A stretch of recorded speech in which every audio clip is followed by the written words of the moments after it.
Salut la Bulls Nation, bienvenue sur French Bulls TV. J'ai l'impression de le dire presque à chaque début de vidéo, mais oui, il s'est passé encore tellement de trucs, il y a tellement de choses sur lesquelles on doit revenir parce que l'actu a été assez dense ces derniers jours. Donc on va faire ça dans l'ordre un petit peu chronologique. Déjà dès lundi, DeMar DeRozan est élu pour la troisième fois de la saison joueur de la semaine à l'Est. C'est le seul joueur cette saison qui est élu 3 fois, que ce soit à l'Est ou à l'Ouest. Mais voilà, évidemment largement mérité, hein, 3 victoires, une défaite sur la semaine, des cartons contre absolument tout type de défense. Il a tourné à plus de 35 points, 5 rebonds, 5 passes sur la semaine, avec des pourcentages absolument faramineux au shoot, des mid-range en veux-tu en voilà, des feintes, euh, des turnarounds de ligne de fond, tout ce que tu veux, des attaques du cercle monstrueuses. Bref, largement mérité. Et il a enchaîné le soir même parce qu'on recevait les Spurs, toujours sans Zach LaVine. Ça aussi, je vais y revenir évidemment, ça fait partie des news. Euh, mais voilà, encore un match contre les Spurs où ça a été assez compliqué. Ça a pris du temps à se mettre en place, un peu comme les matchs précédents contre OKC, contre Minnesota surtout. Euh, et même scénario cette nuit contre les Kings. Mais, euh, mais voilà, un match où on a fait la décision sur la toute fin parce que tout le long du match, on a galéré à faire des stops défensifs, on avait vraiment du mal à arrêter leurs attaques du cercle. En fait, c'est un petit peu tout le temps la même chose. Les équipes adverses savent que sans Ball, sans Caruso, etc., on n'a pas vraiment de joueurs capables de bloquer les drives. Donc, pick and roll, drive, ils enchaînent ces deux trucs-là et on est forcément exposé de cette manière-là. Euh, je m'attendais pas à ce que ce soit Doug McDermott qui nous fasse mal d'entrer dans ce match-là, mais bon, pourquoi pas. Après, Dejounte Murray, c'était déjà un peu plus logique, mais Dejounte Murray, ouais, je crois que je l'ai dit dans la vidéo précédente, c'est vraiment un des joueurs que j'aime le plus regarder jouer cette saison hors Bulls. C'est vraiment un joueur que je kiffe énormément. Et ouais, lui et d'autres nous ont fait beaucoup de mal sur ce match-là. Grosse intensité défensive, notamment dans le troisième quart-temps, parce qu'à la mi-temps on menait d'1 point. Et puis au troisième quart-temps, tu sentais que les Spurs étaient plus énergiques, prenaient plus de rebonds et provoquaient nos fautes et nos erreurs. Euh, en fait, c'est la même chose qui s'est passé hier soir avec les Kings en fait. Mais bon, mais voilà, pour revenir sur ce match des Spurs, dans le troisième quart-temps, ils passent devant, ils créent un écart. Euh, ils se créent des transitions où ils claquent des gros dunks. Lonnie Walker, il en a claqué un ou deux bien féroces. Euh, on a eu du mal. Et puis arrive ce quatrième quart-temps qu'on débute avec 6 points de retard. Mais on a DeMar DeRozan, le MVP. Et ce qui nous a sorti dans ce quatrième quart-temps, mais c'était impressionnant. C'était impressionnant. Attaque du cercle, en veux-tu, en voilà. Des feintes, des drives, des and-one, des lay-ups, des lancers francs. Il a mis 13 points dans les 3-4 premières minutes du quart-temps. Il nous a totalement relancé. Et derrière, un peu comme à l'image de la saison, quoi. On a suivi ce qu'il faisait, quoi. Desmar montre la voie et nous on suit derrière, quoi. On a été capable de prendre l'ascendant dans ce match-là grâce à lui. Derrière, Kobe White a été extrêmement clutch aussi sur ce match-là. Il a mis 8 points dans le quatrième quart-temps. Il a pris des rebonds importants, fait de bonnes passes aussi. Et même sa défense, je l'ai trouvé pas mal du tout. Alors que tout le long du match, on a eu du mal à vraiment euh, passer sous les screens comme on aime bien le faire d'habitude quand c'est Ball, Caruso ou même des fois Lavine le faisait. Mais là, aucun de ces trois-là n'était là. White le faisait de temps en temps. Il y avait une progression à ce niveau-là au fil de la saison, mais sur ce match-là, il a pas mal galéré. Mais sur la fin de match, il a été beaucoup mieux. Et, euh, et voilà, on a réussi à obtenir quelques stops défensifs. Et derrière, DeRozan a conclu le travail avec une performance tout simplement magistrale. Il termine avec 40 points à 16 sur 24 au shoot, alors il était à 1 sur 6 au début du match. Mais 19 points à 8 sur 9 dans le quatrième quart-temps. Alors que les Spurs, au total, dans le quatrième quart-temps, ils ont mis 20 points. C'est extraordinaire, c'est extraordinaire. Franchement, j'ai plus les mots là. On est à pratiquement 60 matchs de saison régulière. Je sais plus comment décrire DeRozan. C'est le MVP tout simplement. C'est le MVP. Enfin, oui, Joel Embiid, oui, Jokic, oui, il y a plein de bons candidats. Mais là, quand tu vois ce qu'il fait et que les Bulls sont toujours en tête de l'Est à l'heure où je fais cette vidéo, euh, et que lui multiplie les cartons offensifs, Enfin, je veux dire, il y a le bilan, il y a les performances individuelles et collectives, il y a tout ce que tu veux, il y a tout ce que tu veux. Et, enfin, je sais pas. Je sais pas. Je pense que, voilà, évidemment, je suis fan des Bulls, donc je vais dire DeRozan MVP, ok, si tu veux. Mais, enfin, je pense qu'il soutient largement la comparaison avec beaucoup de monde. Donc, bref, c'est un débat qu'on aura plus tard dans la saison. Mais voilà, 19 points dans le quatrième quart-temps, 40 en tout. Sixième match de suite à au moins 35 points et au moins 50% au shoot pour égaler un record que seul Will Chamberlain avait réalisé à 2 reprises au début des années 60. Ça te classe une performance quand même. Et donc, on s'impose dans ce match-là 120 à 109 grâce à un gros quatrième carton où lui et Kobe White ont été extrêmement clutch. Vucevic a été énorme également. C'est un match où voilà, on a vraiment bénéficié de l'apport de nos principaux joueurs. Et heureusement, parce que le banc offensivement, ça continue d'être catastrophique. Comme on l'avait dit, les quelques-uns qui apportent des points en sortie de banc, genre Kobe White ou un peu Troy Brown, ils étaient titulaires dernièrement. Là, Troy Brown était remplaçant, mais il n'a pas apporté grand-chose offensivement. C'est surtout défensivement, avec Tony Bradley qui a fait 2-3 passages assez corrects pour prendre quelques rebonds. Troy Brown. Mais derrière ça, Malcolm Hill, il a redisparu de la rotation. Matt Thomas, il est catastrophique en ce moment. Enfin, depuis un moment d'ailleurs. Donc on est obligé d'avoir nos titulaires à fond. Et donc quand Ayo Dosunmu est sorti pour 6 fautes à la toute fin, heureusement que le score était déjà acquis parce que en plus pour pas mal de fautes un peu à la con, tu sais où c'est juste voilà il tend le bras et enfin c'est vraiment des fautes à la con qui sont largement évitables. Et d'ailleurs ouais, Donovan disait qu'il en avait parlé avec lui qu'il fallait qu'il évite ces fautes là parce qu'on ne peut pas se permettre à l'heure actuelle avec le banc limité qu'on a, que Ayo ou un autre de nos titulaires sortent pour 6 fautes, parce que voilà, ils sont trop importants pour nous. Mais bref, on gagne ce match-là, on est à ce moment-là sur 4 victoires consécutives, et le gros suspense, c'était d'attendre de savoir ce qui allait se passer avec Zach LaVine, parce qu'on a appris avant le match de San Antonio que Zach LaVine donc, était forfait pour ce match-là, et était d'ores et déjà forfait pour le match de cette nuit contre Sacramento, parce qu'il allait à Los Angeles pour voir un spécialiste du genou. C'est celui qui avait fait son opération au genou en 2017, donc ils se connaissent déjà, etc. Et on attendait avec grande impatience les résultats, et ne rien voir arriver, on s'attendait à un tweet de Woj ou de Shams pour dire ce qui se passe, et il n'y avait rien, mardi soir, rien, tard dans la nuit. Et on se disait, c'est pas bon signe, tu vois, il doit se passer un truc, et du coup, tu vois, il prépare comment l'annoncer ou quoi. Et puis au final, Zach LaVine a tweeté un gif où tu vois. Oh putain, j'ai plus son nom, j'y crois pas. Snoop Dogg évidemment, en train de prier comme ça, genre rassuré. Et donc on s'est dit c'est un bon signe. Et effectivement, on a eu des news avant le match contre les Kings que en fait, donc il n'y a aucun problème au niveau de son genou. En termes il n'y a pas de dommage structurel, il n'y a pas d'opération nécessaire ou rien. Son genou était un petit peu enflé et du coup ils ont retiré un peu de fluide dans son genou et ils lui ont filé une pommade pour aider à faire en sorte que ça désenfle assez rapidement. Et si jamais ça revient, tu remets de la pommade. Euh, mais il est clean s'il veut participer au All-Star Game et au concours à 3 points et ensuite revenir rejouer avec les Bulls, sachant qu'on rejoue jeudi, la semaine prochaine, on reçoit Atlanta. Donc voilà, grosse nouvelle, gros ouf de soulagement, pas d'absence longue durée ou même sur 2 semaines ou quoi. Zach LaVine sera là quand on rejoue Atlanta jeudi prochain.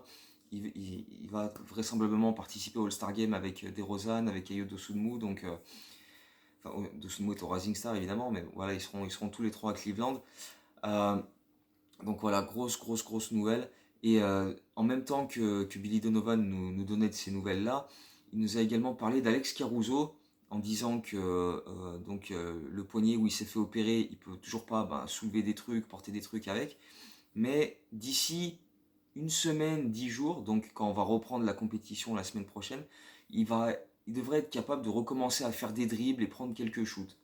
Voir dans l'évolution de cette blessure, de cette rééducation, voilà, c'est la prochaine étape. D'ici une semaine, 10 jours, c'est de recommencer à dribbler avec cette main-là, à prendre quelques shoots. Et pendant ce temps-là, il continue à s'entretenir physiquement. Donc quand les médecins diront que son poignet est OK pour retourner jouer, il sera prêt direct parce que voilà, il s'est entretenu physiquement, il sera pas voilà, carbo à court d'énergie et de stamina, quoi. Donc voilà, il pourra revenir assez rapidement. Il y a toujours voilà, cette timeline entre guillemets vers à peu près la mi-mars, mais ça évolue positivement, il n'y a pas de rechute pour l'instant, et la prochaine étape donc c'est voilà, de faire des dribbles et des shoots avec cette main qui s'est fait opérer. Donc voilà, des nouvelles super rassurantes avant d'affronter les Kings. Euh, et là encore, pareil que contre les Spurs, pareil que contre Minnesota, etc. Même chose que chez les derniers matchs. Match extrêmement serré, disputé pendant 3 quarts temps, et on fait la différence sur la fin avec des plays défensifs. C'est un petit peu notre manière de faire en ce moment. Mais ouais, les Kings avec Sabonis, qui a eu un gros impact en début de match, et un De'Aaron Fox qui imprime le rythme à 200 à l'heure. Les deux sur pick and roll, ils sont monstrueux, donc ils nous ont posé pas mal de problèmes. Et Sabonis est excellent pour poser de super écrans. Et du coup, on a du mal à passer sous ces écrans-là. Il a fallu les contourner. On perdait du temps, ça a donné des shoots ouverts. Et les Kings ont eu beaucoup de shoots ouverts et ont eu une grosse adresse à 3 points pendant une bonne partie du match. Ils en ont mis 7 en première mi-temps. Justin Holiday, l'ancien Bulls, ne s'est pas privé pour nous en mettre quelques-uns sur la tronche, mais il n'était pas le seul. Euh, et ouais, les Kings nous ont posé énormément de difficultés, et nous, ben voilà, on a eu du mal à contenir leurs assauts, leurs drives au cercle. Euh, Vucevic ne peut pas tout sauver. Euh, voilà, c'est vrai que sans nos arrières, sans Lonzo et Caruso, pour être ce premier rempart et empêcher les gars de driver avec autant de facilité et d'espace, bah voilà, derrière on est beaucoup plus exposé. C'est comme ça depuis un mois maintenant, hein, mais il y a des soirs où c'est plus compliqué que d'autres, et puis il y a des soirs, bah, on trouve quand même la solution, et on fait les plays défensifs et les stops à la fin pour s'imposer. Ça a encore été le cas contre les Kings avec Kobe White qui a encore été très très très très bon. C'était son anniversaire en plus hier sur ce match contre les Kings, et il a fêté ça de manière absolument somptueuse avec 31 points, 11 sur 19 au shoot, 6 sur 11 à 3 points. Il est rentré dans le top 10 des paniers à 3 points inscrits chez les Bulls. Il a délogé Luol Deng, il est passé 10e à sa place avec 389 paniers à 3 points inscrits. Donc ouais, il y a pire manière pour fêter son anniversaire. 3 paniers à 3 points dans le quatrième quart-temps, donc là encore il a été super clutch. Et, euh, et voilà, en l'absence de Zach LaVine, Kobe White, il a vraiment passé la seconde. On avait dit, avec les joueurs qui nous manquent, il faut que les autres qui prennent leur place step up. Et Kobe White, très clairement, il a step up. Et là, il est sur une série absolument somptueuse en termes d'adresse, en termes d'apport offensif, même dans ses attaques du cercle, etc. Il est vraiment, vraiment très, très, très solide. Et voilà, il fait beaucoup, beaucoup de bien. Vucevic a eu un peu plus de difficultés en défense face à Sabonis, mais il était là. Et puis DeRozan, encore une fois, le MVP. The Marvelous DeRozan qui nous a sorti encore une prestation absolument fabuleuse, parfaite. 38 points, 16 sur 27 au shoot, un truc comme ça, ouais, 16 sur 27 au shoot. Donc, septième match de suite à plus de 35 points et plus de 50% au shoot. Ça n'avait jamais été fait dans l'histoire de l'NBA. Tout simplement, purement et simplement. Donc voilà, encore un record cette saison pour DeRozan, après 2 buzzer beaters en 2 soirs qui n'avaient jamais été fait avant. Des cartons offensifs tous les soirs. Il avait mis 41 points quand j'étais allé les voir à Orlando. Il en avait mis 45 contre Phoenix il y a même pas 10 jours. 40 points contre les Spurs là en début de semaine. Là, 38, 36, 5-6 passes. Et sans forcer, c'est ça qui est incroyable. Parce que les 40 points contre les Spurs, il prend pas un seul panier à 3 points. Et quand il voit qu'il y a une prise à 2 ou 3 sur lui, il n'a pas de problème à faire des passes. Parce que le mec qui score de l'autre côté, ça force les défenses à se focaliser sur ces gars-là aussi. Et du coup, lui, ça lui libère encore plus des espaces. C'est tellement réfléchi et tellement bien fait.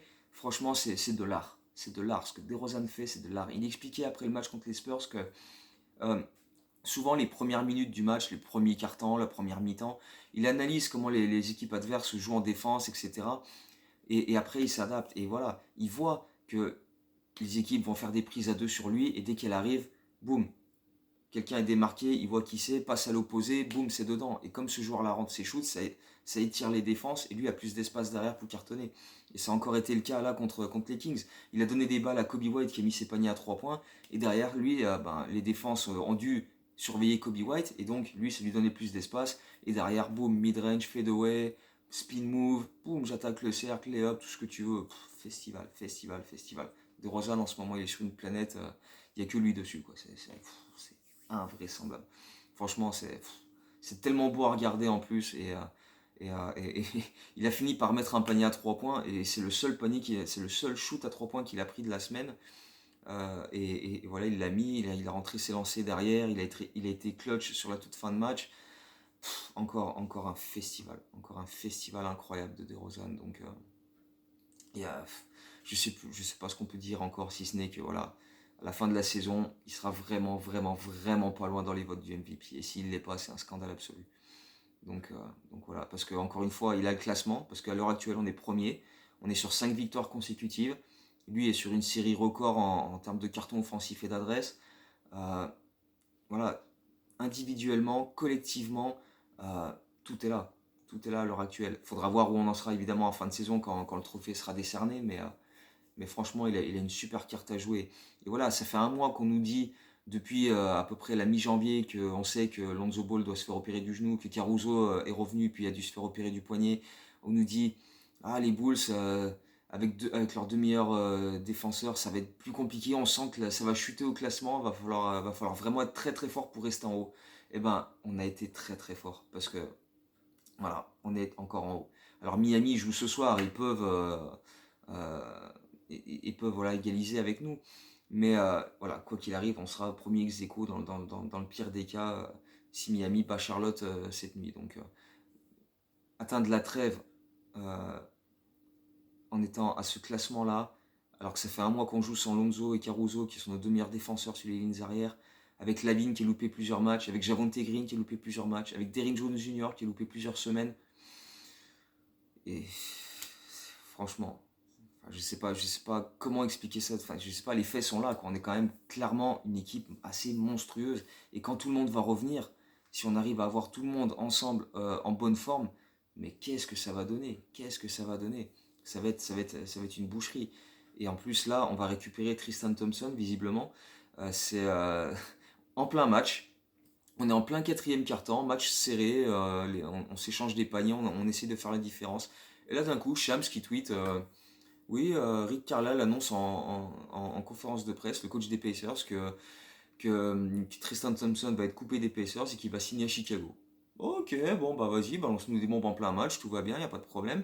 Et oui, effectivement, il y a eu une vidéo derrière où c'était la conférence d'après-match, après le match des Pacers, où Rick Carlisle annonce que voilà, Tristan Thompson va être coupé et dans la foulée, il va s'engager avec les Bulls.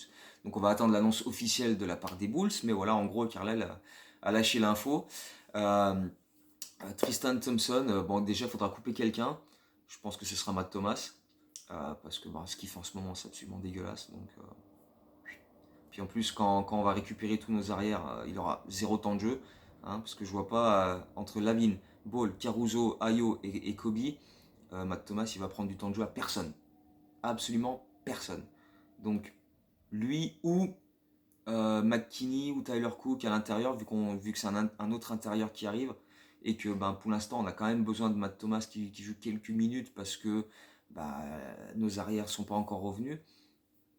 Je sais pas. Ceci étant, Lavine revient après le All-Star Weekend, donc je mettrai quand même une petite pièce sur Matt Thomas pour faire ses valises. On va bien voir, on va bien voir.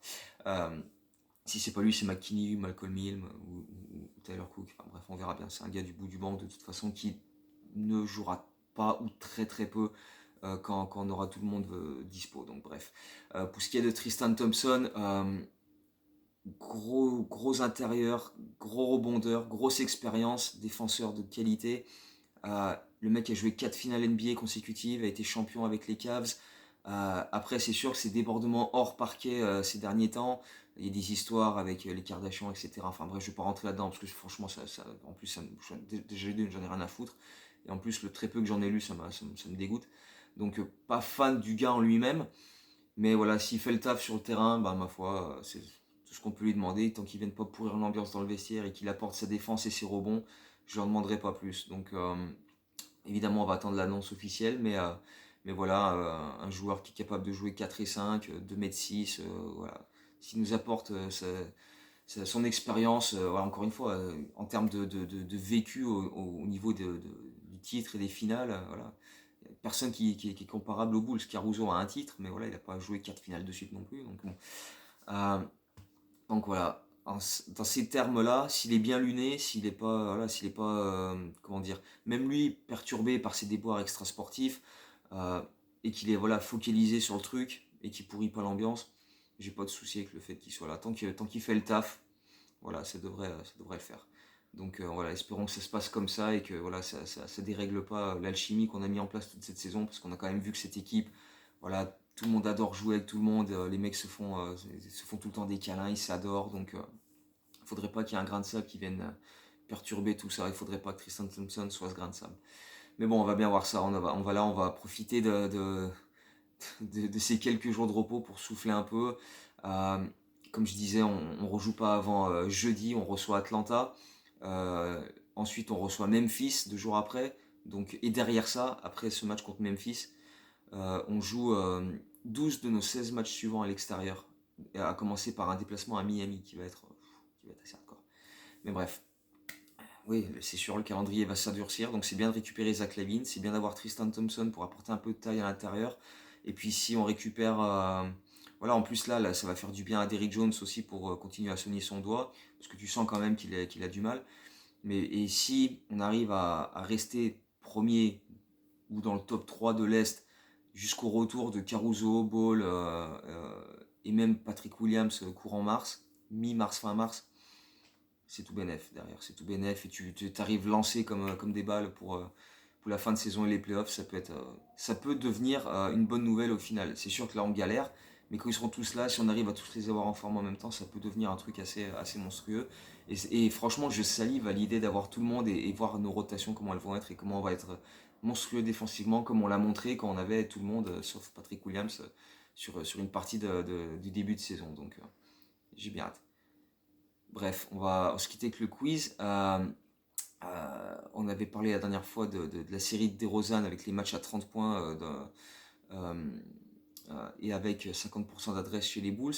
Jordan l'avait fait à 4 reprises, et la dernière fois en 96, donc la fameuse saison 95-96 où on fait 72 victoires. Et cette fois-ci, la question concerne toujours Michael, parce que évidemment aujourd'hui, on est le 17 février, c'est son anniversaire. Et oui, Mike, c'est l'anniversaire du GOAT aujourd'hui, donc question en rapport à ça. Il fête ses 59 ans. Combien de fois il a réussi à inscrire 59 points pile dans un match NBA? Il y a eu des matchs à 60 points ou plus, hein, évidemment on les connaît, mais combien de fois il a fait pile 59? Et si vous avez contre qui aussi, c'est bonus. Mais voilà, donc on se retrouve peut-être après le All-Star Game, peut-être débriefer un peu ce qu'ont fait nos gars au All-Star Game, et puis confirmer la news de Tristan Thompson si d'ici là c'est officiel. Et puis sinon, voilà, il y aura, en fonction des news, on se retrouve après le All-Star Game, et puis sinon, après, ce sera pour débriefer le match d'Atlanta jeudi prochain. Donc d'ici là, portez-vous bien, profitez du régal que ces Bulls nous apportent, profitez du All-Star Game avec DeRozan, avec Lavine, avec Ayo au Rising Star, avec Zach au concours de 3 points aussi, hein, espérons qu'il le gagne pour cette fois-ci. Et puis, bon voilà, on se retrouve tout bientôt pour continuer de kiffer cette saison des Bulls ensemble. Ciao, portez-vous bien, à bientôt, Go Bulls.